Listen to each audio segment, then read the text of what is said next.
Yan mga kabatang oh. Ganda. Cherry blossom. Iba-iba yun dito, marami dito. Yung top cup. Yung ano, yung ayos, ang kape, kapeng-kape. Wow. Ang init pa ng kape. Tama-tama lang ang init ng kape.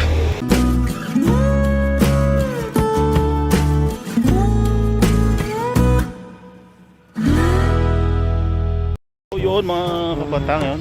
Oh. Dito na tayo sa park. Talagang ganamang daming tao dito mga kabatang. Dito sa may ano yun, mga nag-roller bridge. Dito mas sa kabila, napakadami. Kasi pag pupunta lang dito sa may ano, sa may park, maaliw ka na sa dami ng tao. Kaya dami tao. Puno ng daming tao dito. Pagkalinggo kaya ng daming tao. Sabado meron din pero pagkalinggo marami talagang tao. Dito. Dami. Yun, musta kayo? Yun. Ulit tayo sa channel natin mga kabatang. Sabi. Kundi okay na pagkalinggo mga kabatang at maganda ang sikat ng araw. Okay nagja-jogging mga kabatang. Para pawisan tayo. Alright. Ang ganda dito. Nabulaklak na yung mga ano yung mga kabatang yung ano yung tawag dito, yung mga cherry blossom. Hindi na nabulaklak dito, pakita sa inyo. Yung iba nakabulaklak na yung mga cherry blossom mga kabatang. Tapakita sa inyo.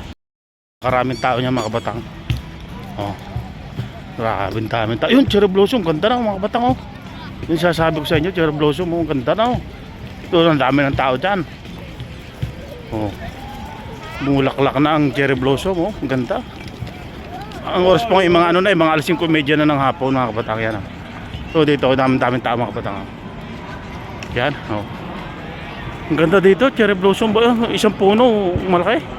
Nag-ano na siya, nagkuha na siya, nagbulaklak na, mulaklak na mga kabatang. Ang daming nagpipiknik din ang ganda mulaklak na siya mga batang. Isa pa lang puno pero yung iba wala na. Okay lang, maraming daming tao niya mga batang. Yan mga batang ganda.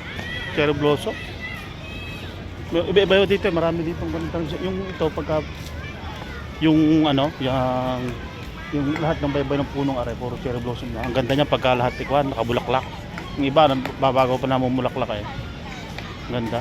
Kaya pagka ako Sabado, Linggo ano ako na tawag dito ako natambay mga kapatang. Ayan ang ganda. Ganda. Ayan Tata tayo dito. Yung iba kakaunti pa ito kakaunti pa to kakaunti pa yung iba. Maganda kung talagang buwadkad na siya. Yung cherry blossom niya. Ang ganda Dami dito tao lagi pagkaling ko yan. Cherry blossom, ganda. Ganda yun mga bata naglalaro doon Sobrang daming tao dito mga bata. Kasi yan ng mga tsekwa yan, yung mga tambay-tambay dito sa park. Talagang nagagawa talaga ang Taiwan ng yan dito tayo kung ini puro lahat bulaklak na maganda dito yan mga kabatang so daming tao mga kabatang picture sa may cherry blossom dito ganda ganda kasarap din mag FB reels mas maraming tao FB reels ganda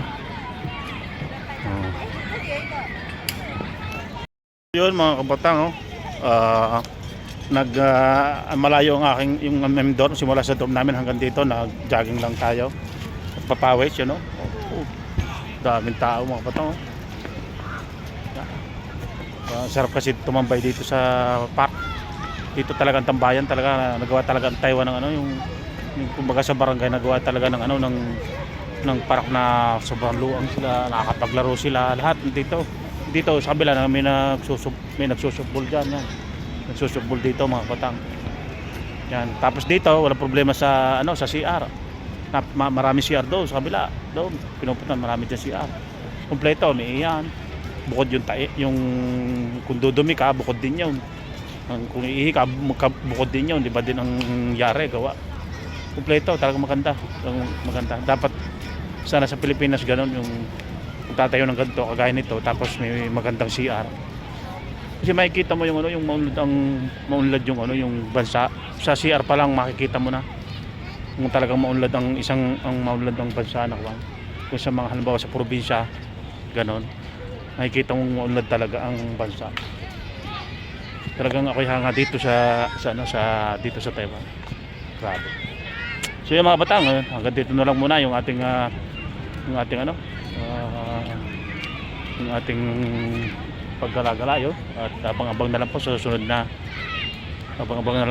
na vlog yun. So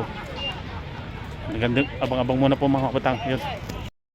So yun mga kabatang, inabot na tayo ng lamig dito yung gabi na, mga alas 6 na ngayon, madilim na punta pa tayo din sa Deli Cafe yan. Hindi kita Deli Cafe. Umorder ako ng maliit na kape. Inabot na tayo ng lamig, bumaba na yung ulap. Dito, bumaba na yung ulap mga batang. Lumamig na. So, antay lang natin yung order natin ng kape mga batang. Para ayos na ayos kape natin. Inabot tayo ng lamig mga batang. Ganda dito. Ganda mga batang paggabi. Makulay ang Taiwan, daming ilaw. Antay ko lang yung order kong kape mga batang. Batang yun, ganda dito yun. Order na tayo ng kape, mainit yun. Alright. Ito lang, buhay. Medyo malamig ito, bumaba na ang ulap. Pati yung bumaba na ang ulap sa lamig. Naabot tayo ng lamig sa pag-uwi. So yun, inom muna tayo ng kape yun mga batang. So dito uminom ng kape mga batang yan ang kabila ayoko doon sa loob, dito ko sa labas yan. Bumaba na naman. Kanina medyo mainit kanina medyo bigla na naman lumamig yun mga kabatang, kape natin. Ang ganda dito, lamig. Bumaba na ang ulap mga kabatang. Nakikita nyo dyan, bumaba na ang ulap yan bumaba na ang ulap ayos ang kape, kapeng kape. Ang init pa ng kape. Tama-tama lang ang init ng kape. Tama-tama lang mga kabatang. Yung kumusta kayo mga kabatang? Yung ganyan mga kabatang pagka yung ginagawa ko yung layo kasi ng mga kabatang, layo kasi ng mga ng pagja-jogging ko simula Dorum hanggang doon sa may park na yun. Malayo yan. Jogging, lakad ng konti, jogging yan. Para pawisan tayo. Talagang para medyo na edad na tayo, kailangan tayo magpapawis jogging kahit malamig. Kasi pag lumabas mga kabata yung haring araw yan, mga bandang papon, sikat pang araw. Pandalas na ako niya mag-jogging niya para sikat ng araw. Talagang napakaganda sa katawan. Kinabukasan ibang paramdam ko pagka yung napawisan tsaka yung nakapag-jogging. Parang yung yung nabawasan yung bigat ng iyong katawan mga kabatang.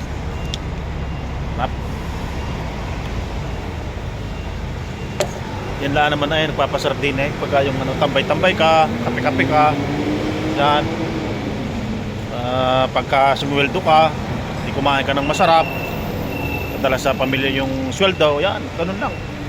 Enjoy lang ang buhay kahit kasi pagka sa abroad ka, ikaw na ang haharap ng para malibang ka. Kung yung magmumukmo ka, yung gano'n. Yung isipin mo yung mga problema na dapat wala namang problema, yung parang namimiss mo yung mga asawa at pamilya mo, mamimiss mo talaga yan, pero kailangan labanan mo talaga yan mga kabatang. Pag nasa abroad ka, kailangan matigas ang damdamin mo, matigas ang puso mo. Yung isipin mo lagi yung kaya ka nandito sa abroad para gumanda ang pamumuhay nyo sa Pilipinas. Hindi naman habang buhay tayo nandito sa Taiwan nasa abroad. Uuwi rin tayo mga kabatang. Hindi tayo yung kumbaga sa Canada doon ka titira. Mga taga Canada nga, PR, mga permanent resident na doon, umuwi pa rin sa Pilipinas. kahit permanent residents na sila, eh doon pa rin sila, doon pag tumanda, doon pa rin sila tatambay sa Pilipinas. Kasi maganda sa Pilipinas talaga, maganda sa Pilipinas. Kahit mahirap ang buhay, masaya ang mga tao. Kahit anong bagay na nabili mo, masayang masaya, ganun ang mahirap eh. Pag mahirap ka, kahit anong bagay na maliit na binili mo, yung mga naipundar mo, talaga masaya ka. Ngayon, magiging masaya na agad yung achievement mo sa buhay, magiging masaya ka, ganun. Ganun lang naman buhay eh. Basta ikaw walang inaapakan tao, yun ang maganda. Yung ikaw ay mula daw pamumuhay mo na wala kang inaapakan tao, napakaganda niyan mga kapatang. Talaga bibless ka ng Panginoon yan mga kapatang. Talagang napakaganda niyan. Naniniwala ko na pag ikaw ay mabuti ang ginagawa mo sa maganda ang ginagawa mo sa buhay mo, sa mga kapwa mo, bibless ka talaga ng Panginoon. Pinakita na sa akin ng Panginoon yan. Naramdaman ko na, pinakita na sa akin na talagang bibless ka. Ito mga batang idaanan niya ng mga sasakyan. Hindi na makita yung kung sasakyan bumaba na yung ulap. Sarap tumambay dito mga batang. So yun mga batang, hanggang dito na lang yung vlog natin for today. At pasimple-simple lang muna tayo. Sa next week, 3 days lang work namin ngayon mga kabatang. Gawa ng Chinese New Year. 7 days walang pasok dahil Chinese New Year nga. So yun, sa mga OFW sa Taiwan, sana makakuha tayo ng maganda-gandang humpaw ngayong taong ito. Yun, kahit tumaas yung sahod natin, tumaas din ang presyo ng bilihin, pero sana makabawi tayo sa mga bigay ng at mga lupa ng humpaw. So yun, maraming salamat sa inyo lahat mga kabataan. God bless sa atin lahat.